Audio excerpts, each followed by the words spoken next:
Bismillahirrahmanirrahim. Assalamualaikum warahmatullahi wabarakatuh. Alhamdulillahi rabbil alamin. Nahmaduhu wa nasta'inuhu wa nastaghfiruh.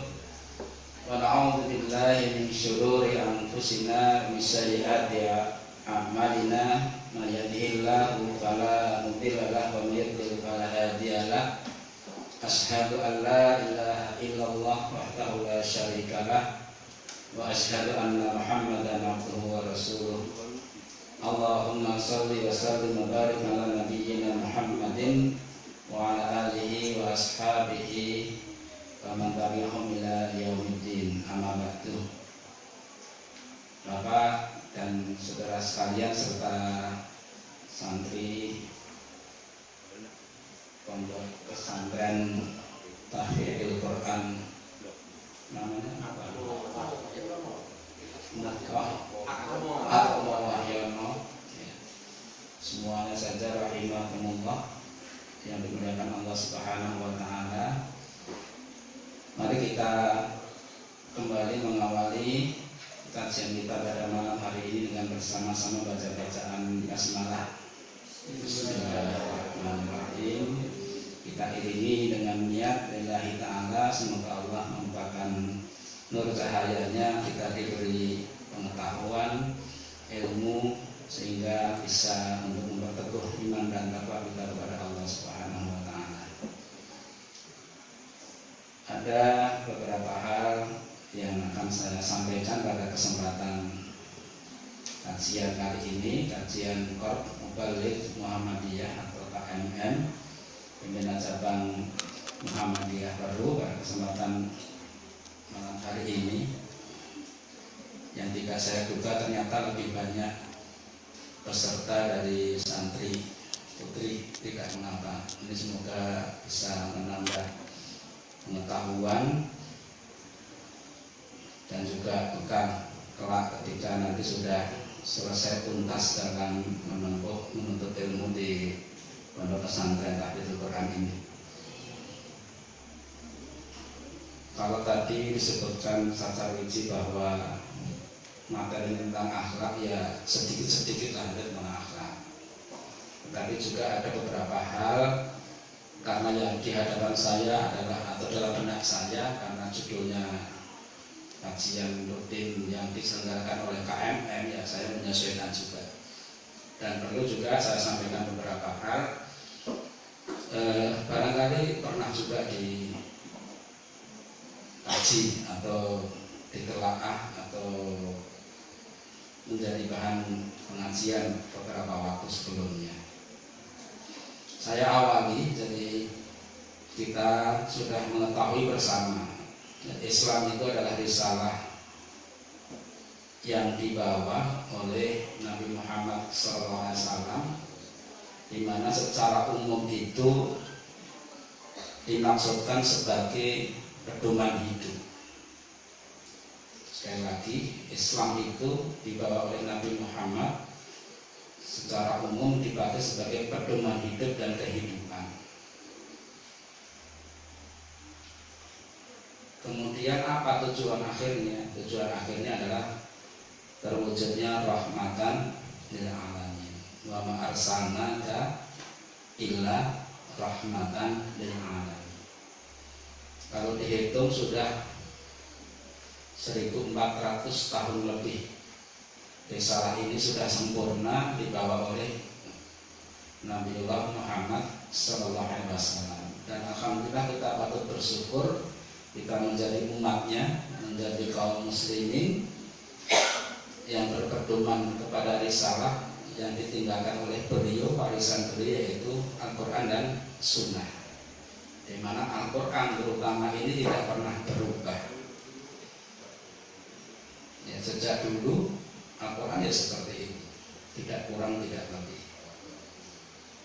Maka sudah sepantasnya itu menjadi pedoman, menjadi pegangan.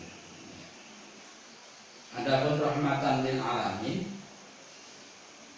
ini dimaksudkan terwujudnya kemaslahatan kesejahteraan lahir batin, khususnya untuk makhluk Allah yang namanya manusia, juga untuk seluruh alam raya. Ini yang perlu dipahami.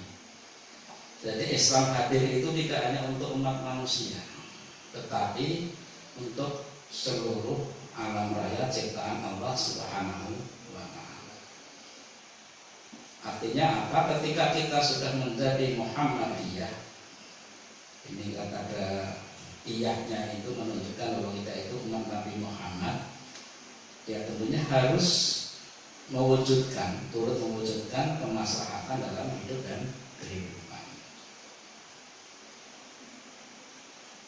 Di mana mewujudkannya? Ya mulai dari diri sendiri, secara pribadi maupun secara berjamaah bersama-sama dengan makhluk Allah yang lain. Tidak hanya cukup dengan KMN PCM tidak hanya bersama-sama dengan keluarga besar pesantren Atmawiyah misalnya, tetapi dengan seluruh apa yang menjadi ciptaan Allah Subhanahu wa Ta'ala. Kita wujudkan kemaslahatan, kita wujudkan kesejahteraan. Saya juga salah satu ayat yang ini insya Allah ayatnya familiar atau lazim kita ketahui, surat Ali Imran ayat 104. A'udzu billahi minasyaitonir rajim. Wa takum minkum ummatun yad'una ilal khairi wa ya'muruna bil ma'rufi wa yanhauna 'anil munkar wa ulaika humul muflihun. Dan hendaklah ada di antara kamu segolongan umat yang mengajak kepada kebajikan, menyuruh kepada yang ma'ruf, dan mencegah dari yang mungkar. Mereka lah orang-orang yang beruntung. Ini luar biasa.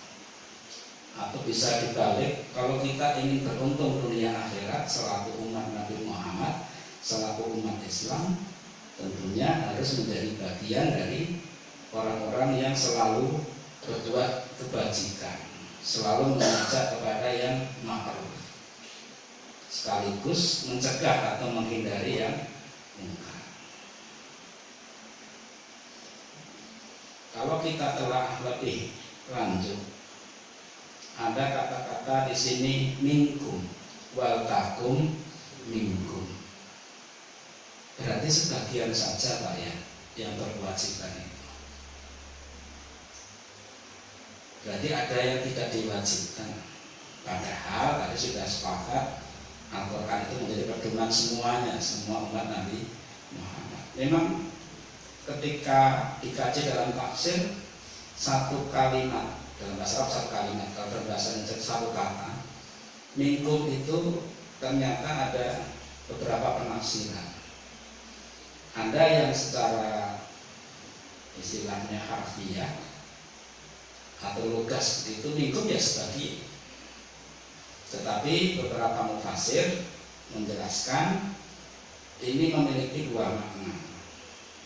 Yang pada hakikatnya kewajiban untuk mewujudkan kemaslahatan itu kewajiban semuanya. Tetapi ada yang memang segolongan yang betul-betul diwajibkan.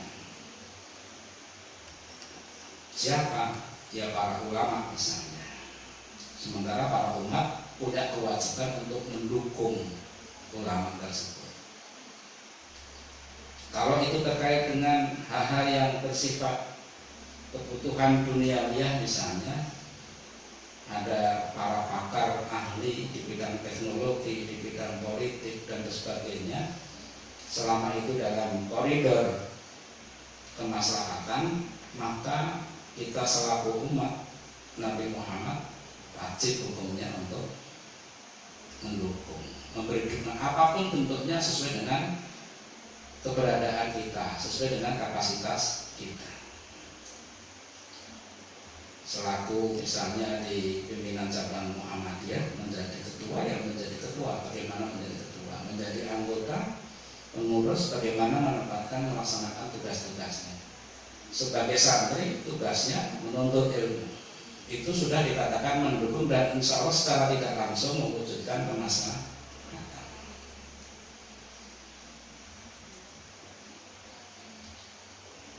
Ini tadi yang saya sampaikan terkait dengan di hadapan saya ini adalah Qard Mubalik ya, yang bertugas untuk menyampaikan risalah.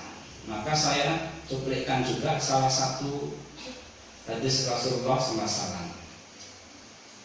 Ini kalau misalnya ada slide ya kita bisa mengikuti, tidak apa-apa ya, disimak. An Abdillah bin Umar Ibn al-As radhiyallahu anhuma anna Nabiya sallallahu alaihi wasallam qala ballighu anni walau ayah. Sudah sering Pak ya. Ballighu anni walau ayah. Ternyata hadis ini adalah lanjutannya Pak. Ada lengkapnya yang perlu menjadi perhatian kita semua. Jadi adik-adik santri juga perlu tahu. Lanjutannya apa? Wa haditsu an bani Israila wala haraj. Wa man kadzaba alayya muta'ammidan falyatabawwa maq'adahu minan nar. Rawahul Bukhari. Kita sering mendengarkan atau menyimak hadis ini pisah. Ballighu anni walau ayah sendiri. Kemudian man kadzaba alayya muta'ammidan falyatabawwa maq'adahu minan nar. Itu juga sendiri.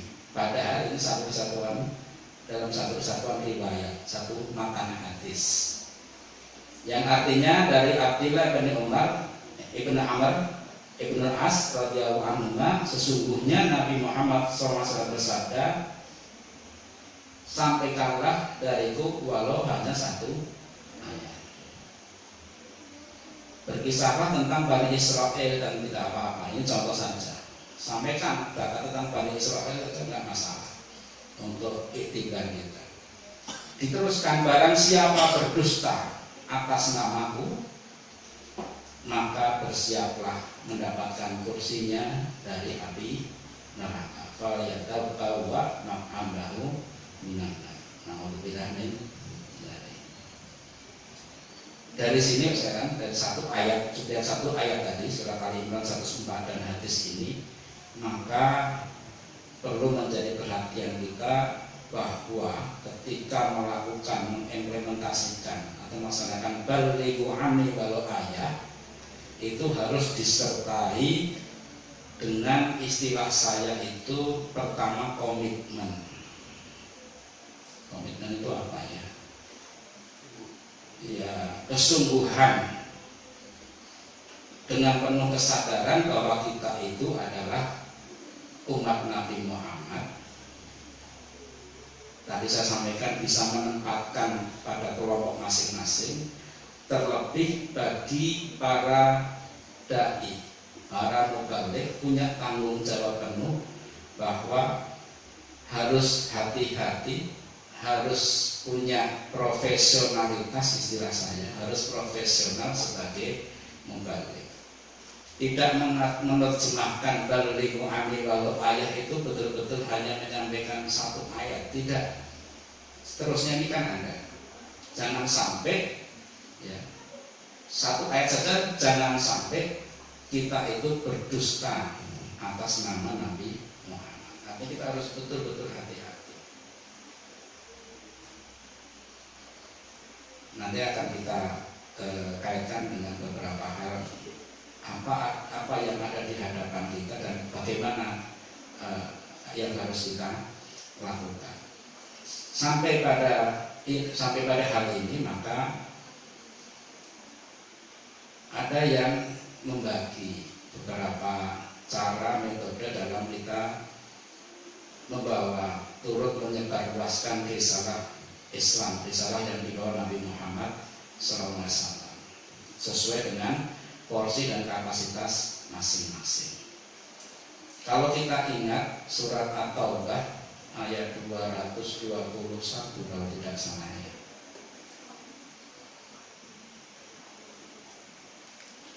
A'udzubillahi minasyaitonir rajim. Wa makana mu'minuna liyunfiru kafatan falawla nafara min kulli firqatin minhum ta'ifatun liyatafaqahu fid-din wa liyunziru qaumahum idza raja'u ilaihim la'allahum yahdharun.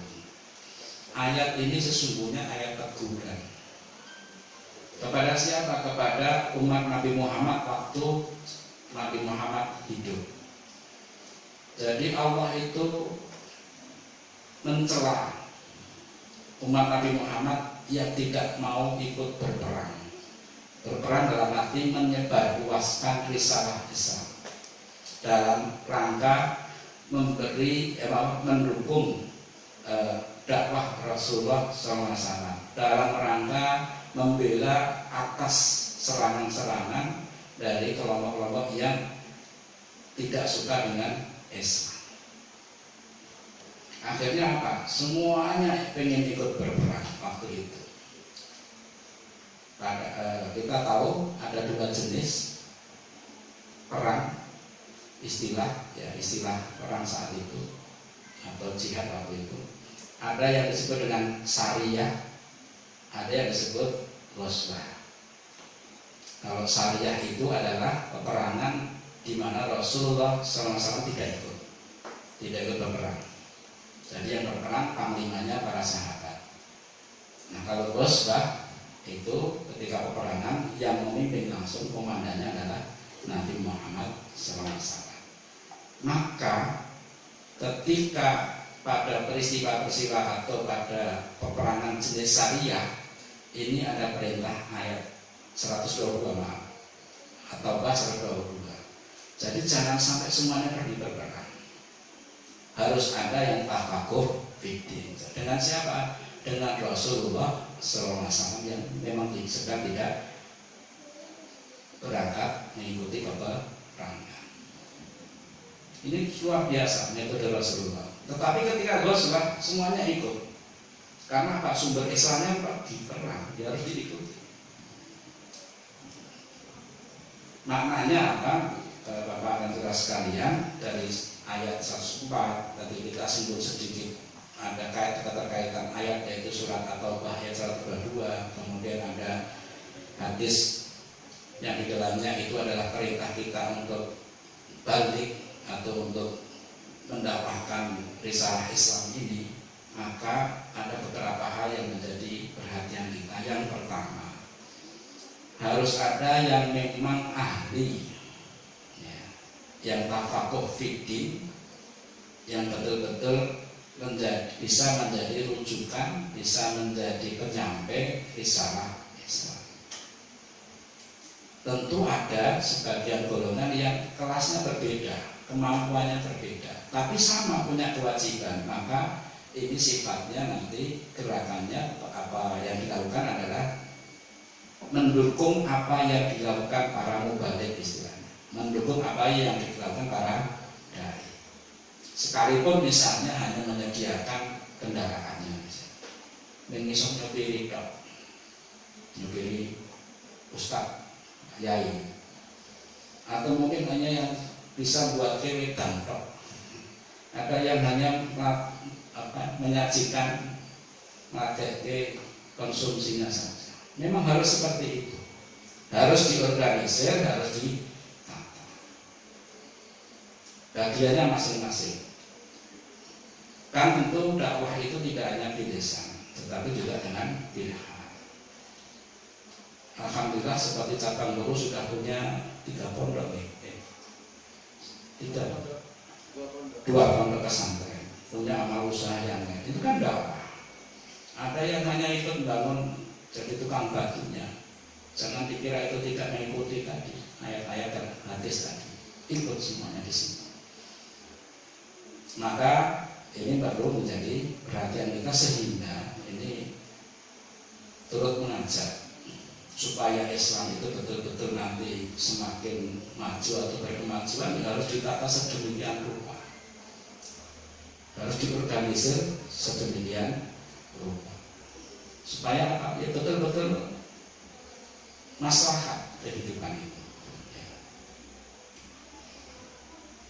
Nah, berikutnya Bapak dan saudara sekalian, Saya mau mengajak jamaah sekalian untuk fokus salah satu hal terkait dengan bagaimana kita melaksanakan dakwah. Ini terkait juga dengan saya kutipkan hadis juga yang juga familiar, sudah lazim kita dengarkan, riwayat Bukhari dan juga riwayat Muslim. An Abi Hurairah radhiyallahu anhu anna Rasulullah sallallahu alaihi wasallam qala man kana yu'minu billahi wal yawmil akhir falyaqul khairan aw liyasmut. Ada lanjutannya. Wa man kana yu'minu billahi wal yawmil akhir falyukrim jarahu. Wa man kana yu'minu billahi wal yawmil akhir falyukrim doifahu. Sudah apa nih anak-anak santrinya? Nah, ada 3 hal kalau dalam hadis ini, tetapi saya ingin mencuplik salah satu saja, ya, supaya kita fokus. Barang siapa yang beriman kepada Allah dan hari akhir atau hari akhirat, maka hendaklah ia berkata baik atau diam. Tadi kembali kepada balighu anni walau ayat. Wa man kataba alayya muta'ammidan falyatabawwa maq'adahu minan nar. Juga diingatkan tadi ya'muruna bil ma'ruf wa yanhauna 'anil munkar. Itu harus komprehensif, harus lengkap. Ya. Itu pun masih bisa dikatakan belum lengkap karena rujukan-rujukan kita, pedoman kita ada sekian ribu ayat. Akan ada sekian jumlah, bahkan ratusan ribu hadis yang menjadi pedoman kita. Ketika saya menyebutkan pedoman itu begini misalnya, saya ingin membahasakan supaya lebih masuk lagi. Saya seringkali lebih suka mengibaratkan dengan apa yang kita saksikan, ya, kita lihat sehari-hari. Coba kita bayangkan, sekarang sudah maju, jalan-jalan itu ternyata sekarang sudah luar biasa. Saya ternyata sudah lama Pak Sarwitsi tidak ke Kali Sidi itu, wis halus ternyata dari pertigaan sana itu, dari daerah Karamaja itu kan Karamaja ya, ke selatan ya, Derajat ya itu, ternyata masih sudah halus ternyata. Simpangan ya enak gitu kan. Nah, dulu kan 5 tahun yang lalu belum ya. Ternyata saya sudah lama sekali di sini. Ya. Kalau ke utara lagi sudah mulai ramai. Nah, mungkin sudah tahu Proliman. Ke utara lagi ke Solo. Bayangkan kalau jalan itu tidak ada traffic light. Bayangkan kalau jalan tidak ada rambu-rambu. Kalau tidak ada rambu-rambu kita bisa kebablasan mungkin. Saya tuh tadi nyari tanda belokan yang satu lurus ada strip ada belok ke kiri ke kanan itu. Kalau enggak itu nanti bisa jadi saya nggak segera sampai Kali Sidi, mungkin terlambat. Oh tadi kesikatnya saya keliru kok, masuk bannya ternyata masih keliru. Ya. Atau sekarang ya, sekarang kalau kemana-mana apa sudah pakai ini apa Pak? HP. Mau kemana-mana sudah tidak khawatir, tinggal buka saja Google Map, betul ya? Ya. Tinggal buka Google Map saja sampai. Jenengan tidak pernah ke Jawa Barat, tidak pernah ke Irian Jaya, tidak pernah ke Medan misalnya, tapi berani ke sana. Sekalipun mungkin naik sepeda atau jalan kaki, ada Google Map, ada petunjuknya. Dalam rangka apa? Memberikan kenyamanan, memberikan keselamatan sampai tujuan dan juga kembali sampai tempat tinggal semula. Artinya apa? Sama Pak. Tugas kita menjadi mubalik. Tugas kita umat Nabi Muhammad itu ketika balighu anni walau ayat tadi, sesungguhnya kita itu sedang menjadi disbutnya Islam, sedang menjadi polisi lalu lintasnya umat Islam, menjadi reskrimnya, pinternya polisi umat Islam. Bayangkan kalau tidak ada polisi, kejahatan luar biasa. Itu di kehidupan dunia kita. Lah kita itu mengisi di akhiratnya. Dan itu sangat penting.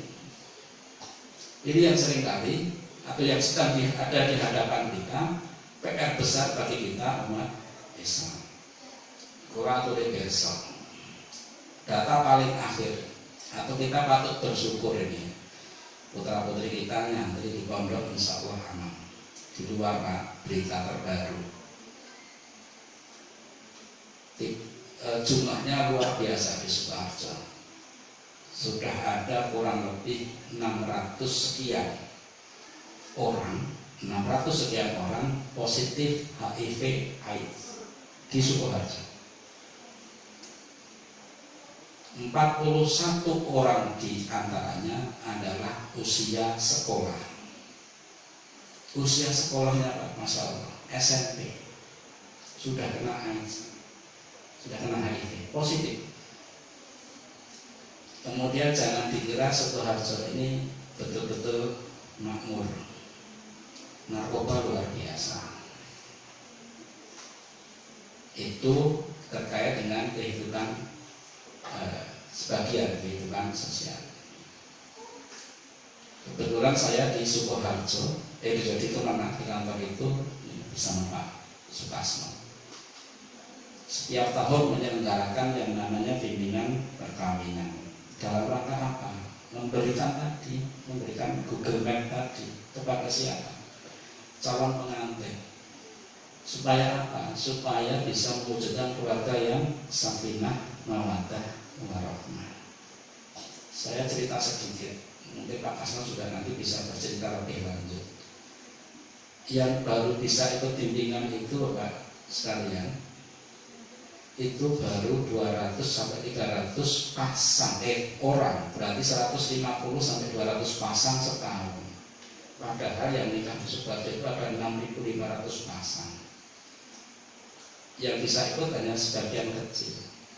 Ketika ditanya, Mas, Mbak, calon pengantin sudah siap nikah? Semuanya rata-rata menjawab dengan tegas, siap. Ketika ditanya, apa yang sudah disiapkan? Tidak bisa menjawab. Mungkin ketika ditanya orang tuanya, Pak, Bu, atau Mbak, putra dinikahi badhe nopo, pun siap, pun disiapke nopo dereng. Rata-rata menjawab ya persiapan nyewa kaca, nanggap apalah, nyewa kursi, pesan konsumsi dan sebagainya. Jadi memikirnya itu nikah itu ya ketika akad nikah dan resepsi. Padahal itu baru awalnya. Setelah itu panjang, dengan sudah pengalaman tentunya, panjang yang dilalui sampai akhir hayat. Kenapa ini saya sampaikan ini sebagai contoh lagi? Kalau tadi kan contoh anak-anak, contoh remaja. Ini langsung saya bablas yang saya tahu saja. Contoh yang sepuh-sepuh, yang nanti ini menjadi modal terbentuknya masyarakat. Kalau kita ingin masyarakat itu masyarakat tadi harus diberi rambu-rambu tadi, harus diberi petunjuk tadi, harus diberi Google Map tadi supaya hidupnya masyarakat. Ya harus kita tahu kondisinya seperti apa. Nah, dibimbing, ketika bimbingan itu kita sempat tanya, Mas, sholatnya tripun dengan pun genap atau cek bolong-bolong. Dengan tegas itu ya jauh, terus bolong-bolong Pak. Mbak calon istrinya ya bolong-bolong. Nggih. Sholat semua tenang. Berdoa ya. Masya Allah. PR Pak. Jadi kalau kita nanti berdakwah, sentuhlah hal yang demikian, karena itu modal kita masyarakat menjadi baik dari keluarga yang baik. Belum lagi Pak, saya atur besok dari peristiwa nikah setahun 6.500 pasang di Sukoharjo. Kita contoh Sukoharjo saja. Itu bandingannya dengan peristiwa orang cerai, ya, orang rapak itu. Dari pengadilan agama melaporkan sampai Oktober kemarin itu sudah 1.041 pasang. Itu nanti dibandingkan persentase pinter persen, 20%. Masya Allah. Sing nikah 100%, 20%-nya cerai. Ubrah artinya keluarganya dengan berbagai macam alasan. Itu ada di hadapan kita. Kalau kita melihat yang di hadapan saya, misalnya di belakang panjenengan ini, adik-adik santri ini, ayo, alhamdulillah, inilah modal kita. Tapi kalau lihat di luar tantangan, maka adik-adiknya harus dipersiapkan. Kita juga yang sudah rutin kajian ini ya, bagaimana kita bisa tadi termasuk menjadi disbuknya, menjadi polisinya, menjadi apa yang bisa memberikan rambu-rambu tadi kepada masyarakat sekitar. Dengan cara apa tadi? Ya ini. Barang siapa yang beriman pada Allah dan hari akhirat, maka hendaklah ia berkata baik atau diam. Ini adik-adik disiapkan ya. Ini ada disiapkan, mumpung masih punya kesempatan belajar dengan baik, dengan tenang di pondok panjenengan ini ya. Dipersiapkan betul, nantinya di luar itu tantangannya luar biasa. Berangkat dari sini sekalian, dari hadis ini, dari cuplikan ini, saya akan menyampaikan satu hadis lagi, dan ini sudah bisa kita saksikan bersama. Ketika kita akan menjadi rambu-rambu tadi, ketika kita akan memberikan petunjuk tadi, menjadi disbud tadi, yang masang-masang rambu, yang menunjukkan jalan yang benar, yang mengatur supaya semuanya lancar ya, berlalu lintas dalam kehidupan ini sesuai dengan perannya masing-masing ya. Kita harus mengenali kondisi, situasi-kondisi di sekeliling kita. Dan ternyata dalam satu hadis disebutkan ini sudah terjadi. Ini dari Sunan Ibnu Majah. Kan Abi Hurairah qala Rasulullah sallallahu alaihi wasallam, sayati 'alan nasi sanawatun khutta'at. Yusaddiqu fiha al-kadhib wa yukadibu fiha as-sadiq. Wa yu'tamanu fiha al-kha'in wa yukhawwanu fiha al-amin. Wa yantiqu fiha al-ruwaybidah. Qila wa ma ruwaybidah? Qala ar-rajulu kafir fi amril 'amma. Yang artinya akan datang pada masa, ada suatu masa akan datang pada manusia tahun-tahun. Sanawat itu jamak dari sana, tahun-tahun, jadi dalam waktu yang cukup lama. Khuta'at, khuta'at itu apa? Hoax, ya. Zaman penuh dengan tipu-tipu, zaman penuh dengan kebohongan, zaman penuh dengan kepalsuan. Apa? Yusaddiqu fihal kadhib, orang yang dusta dibenarkan. Yusaddiqu fihal kadhib wa yukadzibu fihas shadiq, dan orang yang jujur dianggap berdusta. Wa yu'tamanu fihal khawin, ya. Jadi orang yang berkhianat itu diikuti, dipercaya. Wa yukhawwinu fihal amin, dan orang-orang yang dipercaya, yang sering dipercaya itu dikhianati. Maka bisa di dalamnya ada yang disebut dengan ruwaybidah, sehingga muncullah namanya ar-ruwaybidah. Kemudian ditanya, apa itu ar-ruwaybidah? Ar-ruwaybidah adalah ar-rajul kafir fi amril 'amma, orang yang bodoh, jahil. Saking bodohnya apa ya Pak ya? Saking bodohnya, ini fi amril 'amma, dia diserai urusan umat. Dan kita pun wonten teh. Masya Allah. Ini yang dihadapan kita. Maka menjadi tugas kita tadi, ya nurul bil ma'ruf wa yanhauna 'anil munkar.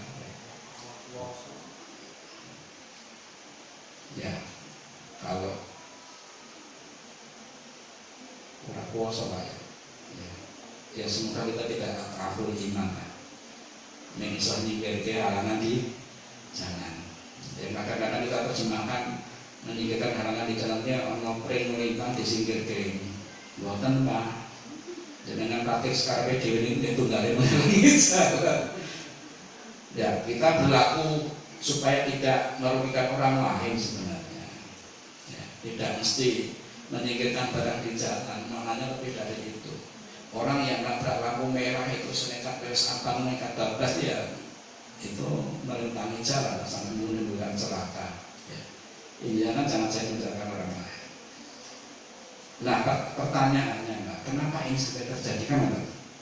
Kenapa tadi orang yang jujur dikhianati, orang yang khianat diikuti, orang yang berdusta malah dibenarkan, orang yang benar malah didustai? Muncul orang-orang yang tidak sepatutnya mengurusi urusan masyarakat, dia tampil mengurusi urusan masyarakat. Ya. Ini kita belajar dari ketika Rasulullah SAW banyak terjadi pemalsuan hadis. Kita belajar dari situ. Apa penyebabnya? Yang pertama, kehidupan politik. Terlalu banyak faksi. Nah, ini selewat saja, saya singgung sedikit saja. Terlalu banyak kelompok dalam urusan kekuasaan. Tadi Pak, orang kuasa, sekarang yang ingin berebut kuasa luar biasa. Sementara ini di negara kita masih sistemnya kepartian atau sendiri. Bebas mendirikan partai, ini mau dikiraki partai baru, namun gue hanya dengan mendirikan partai baru. Partai keren. Ya, bismillah lah di Muhammadiyah. Faksi yang tidak bernama politik tapi bisa berpolitik kan itu. Kemudian Islamofobia, munculnya musuh Islam atau orang yang memusuhi Islam. Ini kenapa? Tidak hanya di Indonesia, sekalipun ya beritanya terbaru ya kita syukuri dahulu lah. Jadi kongres itu kayak DPR, Kongresnya Amerika itu sudah mengeluarkan kesepakatan peraturan tentang menolak Islamofobia. Kongres Amerika, semoga itu jujur, tidak ngamis gitu. Tapi masih banyak kita jumpai Islamofobia. Ini PR, ya kita maksud. Kemudian perbedaan sara dan fanatisme sara, suku, agama, ras dan apa? Sara itu suku, agama, ras dan apa? Hanya apa satunya lagi? Ya, suku, agama dan ras, kelompok. Kemudian yang keempat, kenapa terjadi seperti tadi? Menyukai kebaikan tapi bodoh dalam hal agama. Menyukai kebaikan tapi bodoh dalam hal agama. Senang leweh, rajin, berderma itu rajin, tapi tidak sholat. Udah merasa bagus, pede nanti masuk surga. Jadi yang penting ini apa? Nah ini PR kita. Padahal kalau kita membaca HPT masalah 5 ini kan, apa yang dimaksud dengan agama ini lengkap. Berislam itu harus kafah. Ya. Kemudian yang berikutnya perbedaan mazhab dan aliran keyakinan dalam hal kita. Jangan kita tidak berhenti Pak. Tidak harus berhenti, tidak berhenti. Saya tadi siang kebetulan sedang mengikuti kegiatan koordinasi dengan Istanbul. Masih muncul Pak aliran-aliran yang aneh-aneh di sekeliling kita di Sukoharjo. Pengajian kemudian dilaksanakan hari Jumat ya. Seperti hari tadi ya, dilakukan Jumatan tapi di tempat pengajian di rumah, bukan di masjid. Ketika dia tidak pengajian ketika hari Jumat, dia Jumatnya tidak di masjid tapi di rumah. Kemudian ajarannya sembahyang bukan sholat. Sembahyang cukup dulu. Kan Quran menyebut 3 kali Pak ya. Dia nggak baca fikih. Bahkan dulu kelompok ini dahulu itu kalau sembahyang itu di musholanya itu bukan karpet Pak, tapi kursi. Cukup duduk di atas kursi 3 kali sehari berdoa selesai. Ada Pak. Dan sesungguhnya kelompok ini sudah mendapat peringatan dan pembinaan ya. Tapi kok ini muncul lagi? Ini maksud saya ada beberapa perbedaan mata dan aliran keyakinan, masih muncul tantangan kita. Kemudian yang berikutnya adalah belajar dari pemalsuan hadis itu terlalu istilahnya atakorup itu apa ya? Mendekat-dekat dengan kekuasaan. Bukan berarti tidak boleh berkuasa, Pak ya. Tapi kalau sudah kita jalurnya di jalur dakwah ya sudah harus ada batas-batas tertentu sehingga kita tidak terpengaruh oleh kekuasaan. Sudah terasa, jadi Pak Kasno juga merasakan. Saya itu sudah bisa merasakan itu. Sekalipun ada di dalam bagian dari kekuasaan. Maksudnya secara substansi, ya, secara intinya terkait. Oleh karena itu, Bapak sekalian, saya mengibaratkan kita semua itu, ya, ketika balighu anni walau ayah itu kita ibarat suluh. Kita ibaratkan diri kita itu obor yang memberikan penerangan ke sekeliling kita. Tugasnya apa? Tugasnya tadi balighu anni itu menyampaikan menyampaikan apapun ya sesuai dengan ajaran yang diberikan oleh Rasulullah Shallallahu Alaihi Wasallam. Tapi tadi harus tanggung jawab, harus profesional. Yang kedua, sebagian kita belajar dari surat Taubah tadi. Kalau nanti sebagian yang berperang itu pulang, ada tempat jujukan pitakonan. Apa toh sing wis diajake Rasulullah? Kan Rasulullah tidak ikut berperang. Sama, mubalik harus ada yang siap untuk memberikan konsultasi kepada yang membutuhkan. Kan tidak sedikit Pak umat kita itu yang berjuang untuk hidup dan kehidupannya. Sampai sinau sholat kadang kadang sinau sholat lah, sinau sholat kadang sinau bab-bab yang lain juga kurang sempat. Ya, mungkin sempatnya ketika datang pengajian.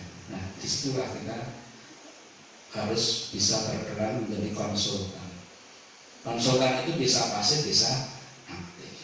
Maka mubalik itu ngapunten, kalau memberikan ceramah ngapunten tidak serta-merta sesuai kehendak diri mubalik. Harus bisa membaca apa yang dibutuhkan masyarakat. Tadi saya contohkan. Jebule iki anak-anak banyak yang kena kasus narkoba, tapi jenengan jadi mubalik di mana-mana ceramahnya tentang sholat, tentang zakat, tentang apa lagi. Tapi anak-anak butuh narkoba ini haram itu perlu didunungke. Keluarga-keluarga itu harus dijaga supaya sakinah, supaya rukun seperti apa itu harus didakwai, harus diberi konsultasi. Maka yang berikutnya, yang ketiga langkahnya adalah yang perlu kita lakukan, kita taruh prakteknya. Bahasa kerennya itu advokatif. Ini sudah menjadi bahasa umum. Ya, harus bisa membimbing, harus bisa mengarahkan. Kalau bahasa saya tadi ya saya terjemahkan seperti lalu lintas tadi lah. Kita harus bisa menjadi ya yang bisa melancarkan lalu lintas, yang bisa supaya yang lewat itu selamat. Oh, di sana ternyata belum ada rambu-rambu ya dipasang. Di perempatan sana traffic-nya mati ya harus dinyalakan. Artinya apa? Ya betul-betul sesuai dengan yang dibutuhkan tadi dan didukung dengan di advokasi. Kenapa? Berikutnya secara lebih detail. Kalau ada gambarnya, ini bayangkan saja. Ini ada gambar menarik, Pak. Yang di belakang juga ada gambar menarik. Jadi gambarnya ini terdiri dari beberapa gelas. Jangan bayangin mawon. Ada beberapa gelas yang isinya air, tetapi tidak penuh. Jangan bayangkan. Itu yang dihadapkan kita sekarang. Ada beberapa gelas, ibarat beberapa gelas, ada isi airnya, ya, tapi tidak penuh. Bayangkan saja 5 gelas misalnya. Itu ada yang air putih, ada airnya yang berwarna merah, ada airnya yang berwarna hijau, ada airnya yang berwarna biru dan seterusnya. Itu Pak yang dihadapi Pak. Jadi tidak bisa kita itu kemudian pengen semuanya putih. Keberadaan sesuatu yang dihadapi kita itu, atau katakanlah umat manusia, masyarakat itu, ada yang satu gelas nggak penuh, warnanya putih, air putih. Satu gelas itu nggak penuh, warnanya merah atau sirupnya merah. Ada yang satunya lagi sirupnya warnanya hijau, macam-macam lah. Apakah mungkin ini dipaksakan yang kuning akan menjadi putih? Atau mungkin yang hijau menjadi merah? Bisa Pak, kalau kita tahu kombinasi warna. Dalam konteks ya dakwah akidah memang harus begitu. Kalau akidah ibaratkan putih, maka warna tadi bagaimana bisa dijadikan putih. Tapi dalam beberapa hal, sekarang kalau akidah nampaknya ya semuanya sudah sama-sama bersahadat, semuanya sama-sama Islam. Tetapi ketika melaksanakan ibadah misalnya, ketika melaksanakan muamalah misalnya, kita temukan, oh ada yang putih, oh ada yang kuning, ada yang hijau. Ya itu yang kita hadapi. Maka bagaimana sikap kita ketika menghadapi hal itu? Dia masih kurang ya dipenuhi. Atau bisa diibaratkan ya, filosofi gelas yang belum penuh ini ibarat saudara-saudara kita. Oh yang satu ini mestinya putihnya harus penuh. Oh dia butuhnya putih, ya diberi putih. Oh dia butuhnya diajari tentang bacaan sholat, ya beri bacaan sholat, jangan beri yang lain. Oh, ini kuning, dia kurang sedikit penuhnya biar sempurna. Misalnya yang sudah mau siap haji, manasik haji misalnya, ya jangan diberi tuntunan tentang puasa, enggak nyambung. Termasuk hal yang lain. Jadi yang di hadapan kita itu luar biasa, berbagai macam. Maka ketika balighu anni walau ayat tadi, ya falyaqul khairan aw liyasmut menjadi pedoman kita. Terakhir ya, maksud saya terakhir bagian akhir Bapak sekalian ya, dalam rangka berdakwah dan bagaimana mewujudkan akhlak tadi bahasa Pak Sarwiji. Jadi kalau kita orang beriman ya falyaqul khairan aw liyasmut. Di dalam Al-Quran kita sudah dituntunkan bagaimana kita untuk bisa berbicara yang baik. Kalau tidak bisa, belum bisa, maka dia untuk belajar dulu. Awliyasmu, tapi jangan berarti awliyasmu dia belajar, tetap belajar. Apa yang dicontohkan Rasul, apa yang dicontohkan Allah Subhanahu Wa Taala yang disampaikan Rasulullah kepada kita di dalam Al-Quran? Bagaimana kita bisa menyampaikan risalah Nabi Muhammad Islam ini betul-betul supaya bisa menjadi Google Map, bisa menjadi hidayah bagi saudara-saudara kita, ya, bagi masyarakat kita, bagi seluruh alam raya ini. Ini baru satu contoh dalam hal perkataan saja. Yang pertama kita sampaikan petunjuk itu dengan qaulan sadida. Ya, surat An-Nisa ayat 9.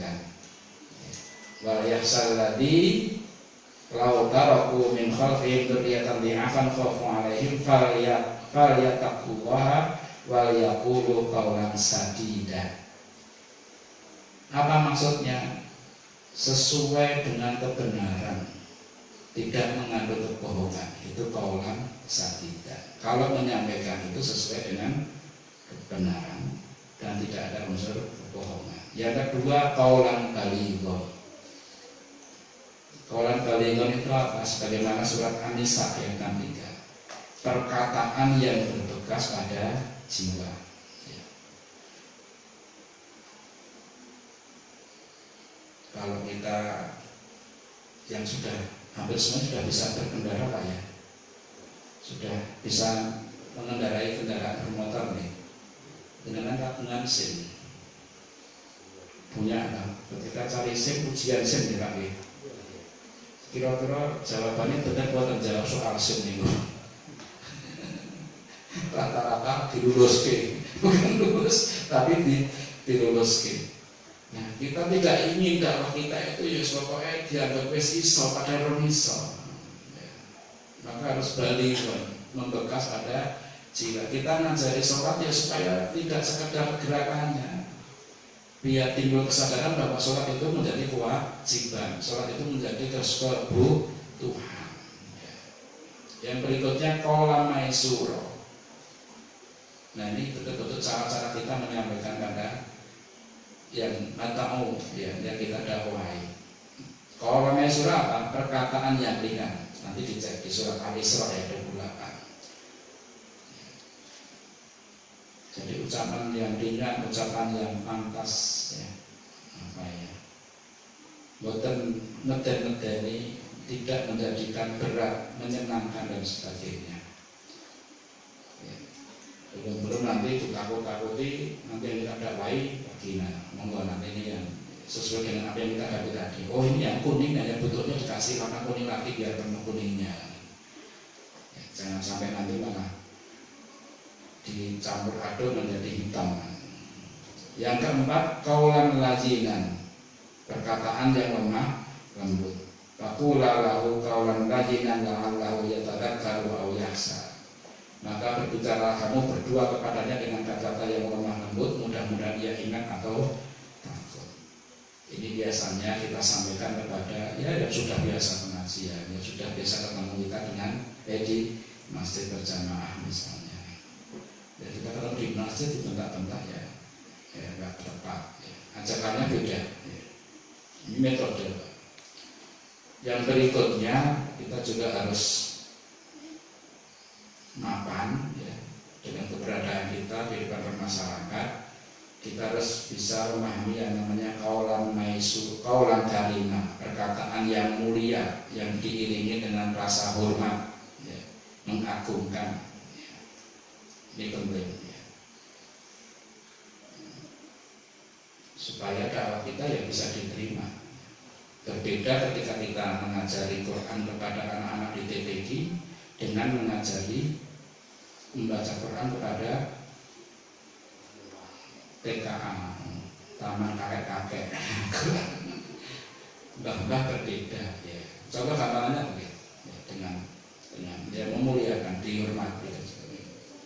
Qaulan ma'rufa yang terakhir ya, pembicaraan atau perkataan yang bermanfaat, memberikan pengetahuan, mencerahkan, menimbulkan maslahat. Qaulan ma'rufa.